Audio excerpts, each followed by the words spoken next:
महाराष्ट्र की शिंदे सरकार ने कोरोना काल के दौरान बीएमसी की कार्यविधि की जांच करने के आदेश दिए हैं। पिछले 2 सालों में बीएमसी की कार्य पद्धति की जांच नियंत्रक और महालेख परीक्षक यानी कि सीएजी के द्वारा कराई जाएगी। कोविड काल में बीएमसी के द्वारा आवंटित कोरोना केंद्र, जरूरी वस्तुओं के खरीद और अवैध तरीके से की गई दूसरे कामों की भी जांच की जाएगी। कोरोना काल में लोगों को कोई असुविधा न हो, इसलिए बिना टेंडर प्रक्रिया के तत्काल सुविधाओं की व्यवस्था और सामान खरीदने को प्राथमिकता दी गई थी।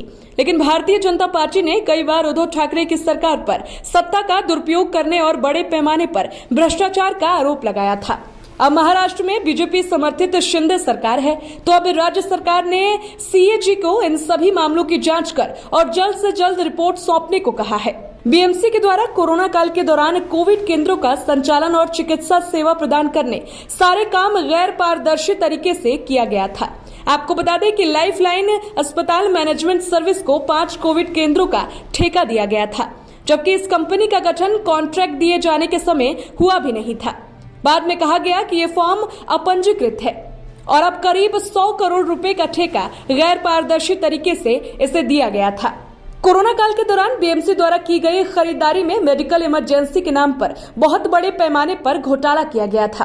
बीएमसी ने 7 अप्रैल 2020 को 1568 रुपए प्रति शीशी की रेट पर रेमडेसिविर की 2 लाख शीशियों का ऑर्डर दिया था, जबकि उसी दिन महाराष्ट्र सरकार के हाई कमान इंस्टीट्यूट और मीरा भयंदर नगर निगम ने 668 रुपए की दर से रेमडेसिविर की शीशी खरीदी थी।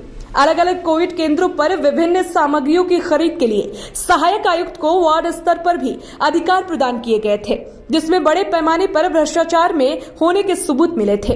कोविड केंद्रों के निर्माण के लिए जिस तरह से कोविड केंद्रों को ठेके दिए गए थे, उसकी भी अलग से जांच की जाएगी। दहिसर भूमि अधिग्रहण और खरीद घोटाला।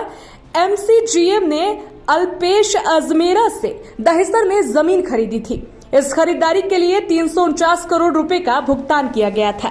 बाद में पता चला कि अल्पेश अजमेरा ने वो जमीन मात्र 2.55 करोड़ रुपए में खरीदी थी। इस जमीन की खरीद का कई नगर आयुक्तों ने जमकर विरोध किया था।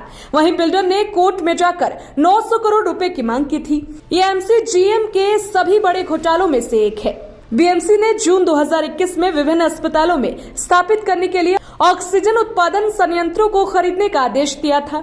इसके लिए हाईवे कंस्ट्रक्शन के नाम से कंपनी को गैर पारदर्शी तरीके से ठेका दिया गया था। तत्कालीन महाराष्ट्र सरकार के मंत्री असलम शेख ने इसका विरोध भी किया था, क्योंकि ये कंपनी ब्लैक लिस्टेड थी।